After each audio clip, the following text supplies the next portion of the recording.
আলহামদুলিল্লাহ, আমি যে খাঁচাটি বানিয়েছিলাম তাতে মুরগি রাখার জন্য মুরগি কিনতে যাচ্ছি।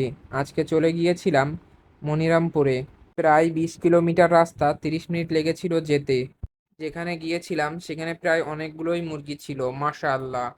এখানে প্রায় 21 পিস মোরগ মুরগি ছিল, যার ভিতরে মোরগ ছিল 3 পিস, বাকি সব মুরগি। এখান থেকে আমি একটি মোরগ এবং 6টি মুরগি নিয়েছি, মোট 7 পিস। যাই হোক, পরে আর ভিডিও করা হয়নি, বাসায় নিয়ে চলে আসছিলাম।